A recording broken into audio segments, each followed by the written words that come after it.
What up, YouTube? Let's here. Thanks again for visiting the channel. As always, I appreciate it. Today, we are going to be doing a quick review on the Strider by Medford 3/4 AR. This knife is phenomenal. Absolutely fantastic. I can't tell you how much I enjoy this knife. I love this knife. This knife is just absolutely I don't even have the words. It's a wonderful, wonderful, wonderful knife. It's not for everybody. It's going to be a little overbuilt, a little bit just too chunky and a little bit too much for a lot of people out there. But it's also going to be a grail for a lot of people out there as well. So here we go. I have this knife courtesy of a gentleman on Instagram and YouTube, Sawtooth Dave. Please follow him on Instagram and subscribe to him on YouTube if you'd be so kind. It only takes a moment to support the people that are supporting me, to help me to get some extra cool stuff to have on this channel. So I really, really appreciate him sending this to me to take a look at. After I'm done with this, I will be sending it back to him. But for now, I have it. So let's go ahead and talk about this guy for a little bit. So first things first, when I first saw this knife, it's one of those knives that just speaks to you. As soon as you see it, you're like, I need to have that knife. I knew I probably would never be able to get it because, first of all, it's extremely, I wouldn't say rare, but you can't just go out and buy this knife. And also, it's fairly expensive. I wouldn't necessarily say prohibitively expensive. It's $600 to $650, but for me, anyway, that's prohibitively expensive. I knew you guys saw that I just bought the Microtech Annex, and yes, that's an expensive knife. It's $550, but I was able to purchase that knife through Afterpay, so I'm paying $150 or $160 every 2 weeks until I pay that off.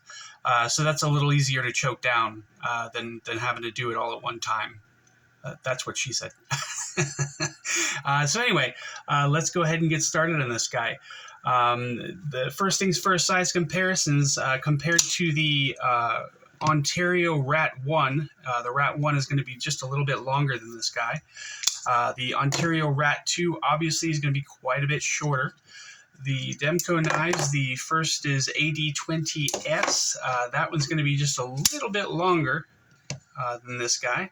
And the 20.5 is going to be shorter, obviously. Last but not least, we've got the Spyderco's.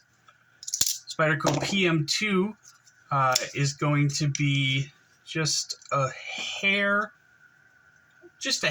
longer than this guy. I believe it comes in at 8 inches, and the PM2 is 8.25. And then you've got the Para 3, which obviously is going to be shorter than the Medford 3/4 AR. Sorry, Strider by Medford 3/4 AR.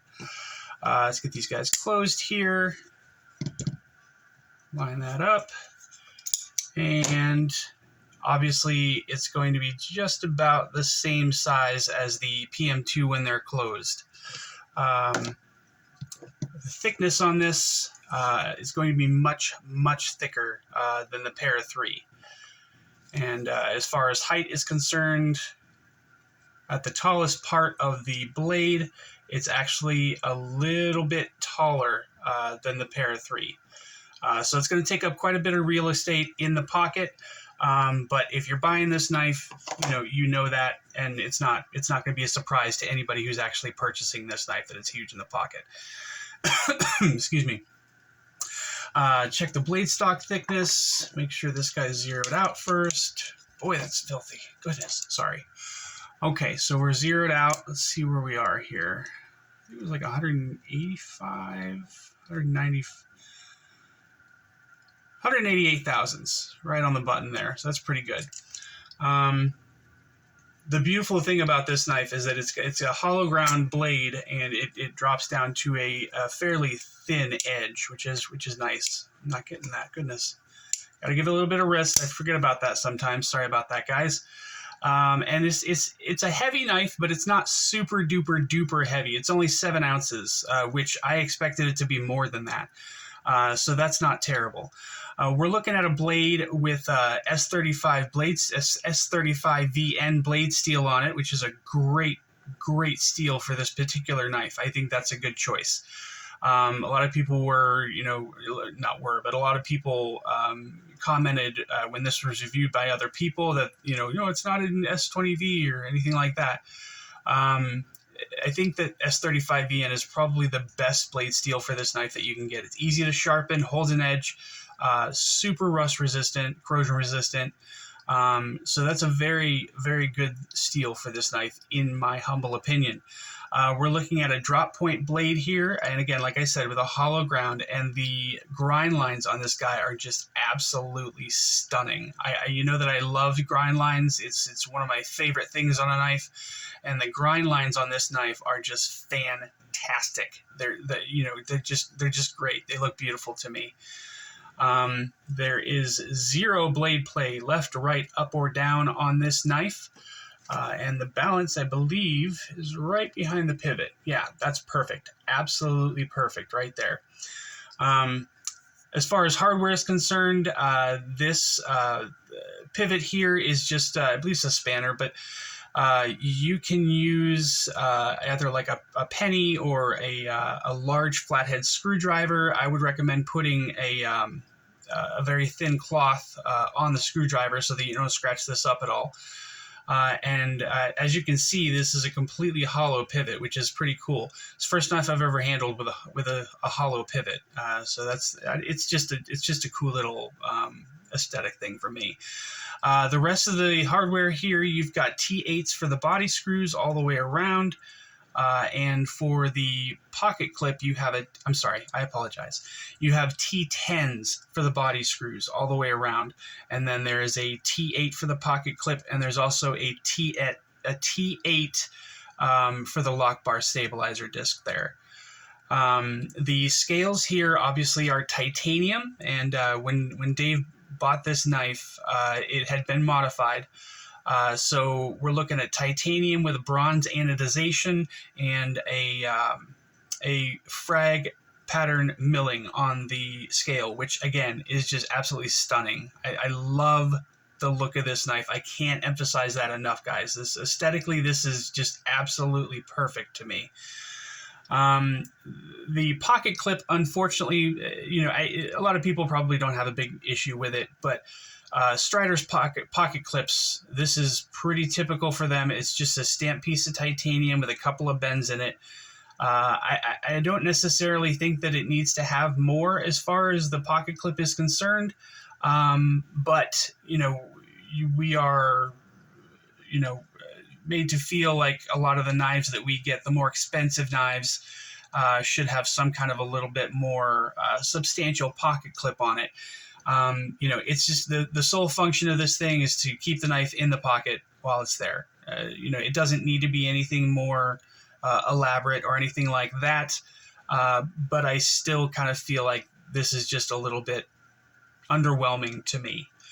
The pivot, this guy's running on phosphor bronze washers. There's no bearings in here at all.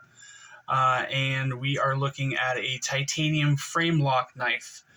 The action on this guy is great. When you, it's going to break in a little bit. It'll get a little bit easier to actuate, but using the hole here, you can use the thumb to flick that out. And you can also use the hole in the back with a little bit of wrist to get the blade to flip out. Like I said, just a little bit of wrist, and it pops right out for you. There's no lock stick on this knife at all, and the disengagement is fairly easy. As it's been pointed out, this is a pretty sharp frame lock, so if you're doing what you normally do, just pushing the lock bar to the side with your thumb kind of going laterally like this, it's going to be really hard and it's going to hurt. So what I found helps is if you kind of use your whole thumb get it on that lock bar and move it to the side that way, and it saves your thumb a little bit more pressure, so it doesn't hurt quite as bad when you're trying to close the knife. The D10 is great on this knife. Obviously it's not gonna flip out or anything like that with just motion. And it's not too strong. It's not too light. I think it's just right. It's perfect. The ergonomics, as far as this guy is concerned, it's not made to be the most comfortable knife on the planet. It does fit well in the hand, but there's some sharp edges here with the jimping, this extra large jimping, and there's a little bit of a sharp edge down here too. But for the most part, it's contoured to a nice little smooth area so that your hands don't feel like they're holding onto a blade or anything like that. As I said, I don't think Mick Strider and Greg Medford were really thinking a whole lot about comfort when they made this knife. This is a hard use, overbuilt knife. So as far as comfort is concerned, you're not going to get a whole lot of that, but it's not super uncomfortable to hold in the hand. I think, when they were making this knife, I think they had in mind mostly that people would be using gloves wearing gloves while they're using this knife. The jimping up here on the thumb, as I said, is very large jimping. It is kind of sharp, but it's not awful. It's not the worst knife I've ever felt. And there's also some more jimping back here, which isn't exactly functional, but it looks nice. I like the way the jimping looks on this knife a lot. Excuse me. As I said, this is a $600 to $650 knife. I'm sure this was more just because of the custom work that it had done, the custom mods, the frag patterning and the anodization. And he said the tuning of the knife was adjusted a little bit as well. So this particular knife might have cost Dave a little bit more than that. And obviously this isn't a knife that you can just go out and buy. This is something you have to either wait for a drop, or maybe Medford might be willing to make a custom version of this guy. I'm not sure. When I'm looking at this knife, I forgot to take out my other knives. I'm an idiot. When I'm looking at this knife, it kind of gives me vibes as far as the Medford area is concerned. It kind of feels like a larger version of the Smooth Criminal, just the way the blade is ground. And just the overall shape of the blade, it kind of just makes me feel that way a little bit about this knife. And when I'm, the other knife that I would compare it to also, obviously, is the SNG with the handle shape and everything like that. I still have to take this apart and clean it. Sorry about that, guys. So this knife kind of reminds me, if a Smooth Criminal and an SNG got together and had a baby. Only, the baby has like a thyroid condition, ended up being morbidly obese, and then felt bad about itself. So it kind of hit the gym and got all jacked up and everything. Looked like kind of take a cue ball, shove it in his mouth, and chew it up like a marshmallow. That's what this knife reminds me of. So just to give you a little bit of another comparison there. I don't know if you guys have ever seen a Smooth Criminal or not, but obviously a much, much smaller knife. And the Strider SNG is a very popular knife in the knife community. Probably always has been, probably always will be. All right, so that's good there. What else can I say about this guy? So aside from the aesthetic, I do like the way that it feels in hand. It fills out the hand very, very nicely, and I have extremely large hands, so I feel like anybody with smaller hands probably wouldn't do very well with this knife. I think you'd have to really just be, super intrigued by it if you have smaller hands in order for you to buy this knife. That being said, I don't doubt that there are people out there that would do just that. Just because this is such a cool knife, guys. It's so awesome. I wish I had a better word than awesome to describe it. But the ergonomics aside, I think everything about this knife is perfect. And I don't think that, ergonomics were super high on the priorities list when they were designing this knife or coming up with the concept for it. Again, it was made by Medford. I think there was some kind of an issue when it was first released that they didn't initially disclose that it was made by Medford, but it is 100% made in the United States, which again adds to the cost a little bit for this knife. So I think that's it for tonight, guys. I can't really think of much else to say. But again, I love this knife. Absolutely, just super grateful to Dave for sending this out to me. I can't thank him enough for that. And again, I really appreciate if you guys would go to Dave's Instagram account, give him a follow, and subscribe to him on YouTube. It just takes a couple of minutes to go do that. Support the people that are supporting my channel. I'd really appreciate it. But that's it for tonight, guys. I hope you enjoyed the video. If you did, please like and subscribe. I would really appreciate that. Stay up, y'all. Take it easy. Bye.